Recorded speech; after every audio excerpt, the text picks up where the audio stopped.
Praveen Kumar G, ಅಮರ ಪ್ರೇಮಿ ಅರುಣ್ ಸಿನಿಮಾದ ಕಥೆಗಾರ ಮತ್ತು ನಡೆಸುವ ಅಂದರೆ ಡೈರೆಕ್ಟರ್. ಅಮರ ಪ್ರೇಮಿ ಅರುಣ್ ಸಿನಿಮಾ ಅನ್ನೋದು ಬಳ್ಳಾರಿನಲ್ಲೇ ನಡೆಯುವ ಕನ್ನಡದ ಮೊದಲ ಸಿನಿಮಾ. ಬಳ್ಳಾರಿ ಸೊಗಡು ಮತ್ತು ಮಾತುಗಳು, ಹಾಡುಗಳು ಇರುವ ಸಿನಿಮಾ. ಈ ಸಿನಿಮಾದ ಮೇಲೆ ನನ್ನ ಮೊದಲನೇ ಗುರುಗಳು ಗಿರೀಶ್ ಕಾಸರವಳ್ಳಿ ಸರ್ ಅವರೊಂದಿಗೆ ಕೆಲಸ ಮಾಡಿದ ಅನುಭವ ಕೂಡ ತುಂಬ ಪರಿಣಾಮ ಬೀರಿದೆ. ಏನಂದರೆ ಪಾತ್ರಗಳ ಆಳಕ್ಕೆ ಇಳಿದು ಅದರ ತೊಳಲಾಟಗಳನ್ನು ತೋರಿಸಿ ಅದನ್ನು ಮುನ್ನಡೆಸೋ ಪ್ರತಿ ಹೆಜ್ಜೆಗೂ ಅದನ್ನು ಮುನ್ನಡೆಸೋ ಒಂದು ಒಳತೋಟಿ ಇದೆ. ಆ ಒಳತೋಟಿಯನ್ನು ನಾನು ಕಾಸರವಳ್ಳಿ ಸರ್ ಅವರ ದುರ್ಮಾತಾರ ಸಿನಿಮಾದಲ್ಲಿ ಕಲಿತಿದ್ದು. ಆಮೇಲೆ ನನ್ನ ಮುಂದಿನ ಸಿನಿಮಾಗಳಲ್ಲೂ ಕೂಡ ಒಂದು ಸಣ್ಣ ಕಥೆಗಳನ್ನು ಅಥವಾ ಕಾದಂಬರಿಗಳನ್ನು ಬೆಳ್ಳಿ ತೆರೆಗೆ ಅಳವಡಿಸೋ ಕೆಲಸದಲ್ಲೂ ಕೂಡ ಕಾಸರವಳ್ಳಿ ಸರ್ ಜೊತೆ ಅವ್ರ ಜೊತೆ ಮಾಡಿದ ಕೆಲಸ ತುಂಬ ನೆರವಾಗ್ತಿದೆ ನನಗೆ. ಈಗ ಅಮರ ಪ್ರೇಮಿಯರನ್ನು ನೋಡಿದವರು ಕೂಡ ಅದನ್ನೇ ಹೇಳ್ತಿರೋದು. ಅಂದರೆ ಪಾತ್ರಗಳ ಒಳತೋಟಿಯನ್ನು ಅಂದರೆ ಮುಖ್ಯವಾಗಿ ಹೆಣ್ಣಿನ ಪಾತ್ರಗಳನ್ನು ತುಂಬ ಚೆನ್ನಾಗಿ ಕಂಡುಕೊಟ್ಟಿದ್ದೀರಿ. ಅದರ ತೀರ್ಮಾನಗಳನ್ನು, ಅದರ ಬಯಕೆಗಳನ್ನು ಅದು ಹೇಳಿಕೊಳ್ಳುವ, ಆಮೇಲೆ ಅದನ್ನು ಗಟ್ಟಿಯಾಗಿ ಎಲ್ಲರೊಂದಿಗೂ ಕೂಡ ತೋರ್ಪಡಿಸುವ ಪಾತ್ರವನ್ನು, ಹೆಣ್ಣು ಪಾತ್ರಗಳನ್ನು ತುಂಬ ಚೆನ್ನಾಗಿ ಕಟ್ಟಿದ್ದೀರಿ ಸಿನಿಮಾದಲ್ಲಿ ಅಂತ ಹೇಳಿದ್ದಾರೆ. ಅದೆಲ್ಲದಕ್ಕೂ ಕೂಡ ಕಾಸರವಳ್ಳಿಯವರ ಸಿನಿಮಾಗಳು ಮತ್ತು ಅವರೊಂದಿಗೆ ಮಾಡಿದ ಕೆಲಸ ಪರಿಣಾಮ ಬೀರಿ ಅದು ಇಲ್ಲಿ ಕಾಣಿಸ್ತಾ ಇದೆ. ಈ ಮೂಲಕ ಕಾಸರವಳ್ಳಿ ಸರ್ ಜೊತೆಗೆ ನನ್ನ ಯೋಗರಾಜ್ ಭಟ್ ಸರ್ ಕೂಡ, ಆಮೇಲೆ ಮಹೇಶ್ ರಾವ್ ಸರ್, ಅಭಯ್ ಸಿಂಹ ಸರ್, ಎಲ್ಲರಿಗೂ ಕೂಡ ನಾನು ದೊಡ್ಡ ಶರಣ ಹೇಳ್ತೇನೆ. ಯಾಕಂದರೆ ಅವರೊಂದಿಗಿನ ಕೆಲಸಗಳೇ ನನ್ನ ಅಮರ ಪ್ರೇಮಿಯರು ನನ್ನ ಕಟ್ಟಕ್ಕೆ ತುಂಬ ನೆರವು ಮಾಡಿದರು.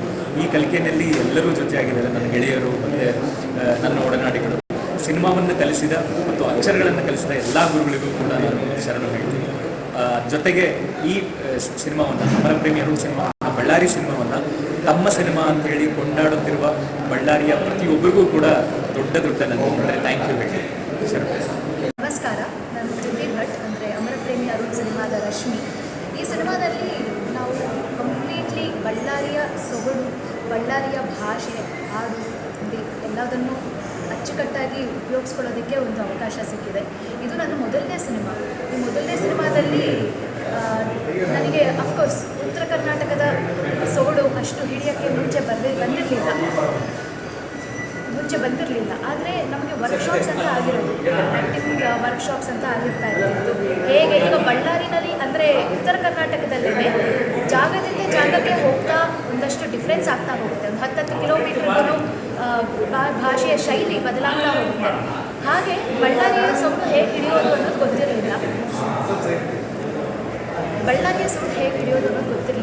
ಅಂದರೆ ಬಳ್ಳಾರಿನಲ್ಲಿ ಅಂದರೆ ನೀನು ಕೂಡ ಬರ್ತತೆ ಹೋಗ್ತತೆ ಇಂಥವೆಲ್ಲ ನಮಗೆ ಅಚ್ಚುಕಟ್ಟಾಗಿ ಡೈರೆಕ್ಟರ್ ಅವರು ಬಳ್ಳಾರಿಯವರೇ ಆಗಿರೋದ್ರಿಂದ ನಮಗೆ ನೀಟಾಗಿ ಹೇಗೆ ಏನು ಅನ್ನೋದನ್ನು ಹೇಳ್ಕೊಡ್ತಾ ಹೋದರು. ಅದನ್ನು ನಾವು ಪ್ರಾಕ್ಟೀಸ್ ಮಾಡ್ತಾ ಇಲ್ಲಿರೋದು ನಮಗೆ ತುಂಬ ಒಂದು ಪ್ಲಸ್ ಆಯಿತು.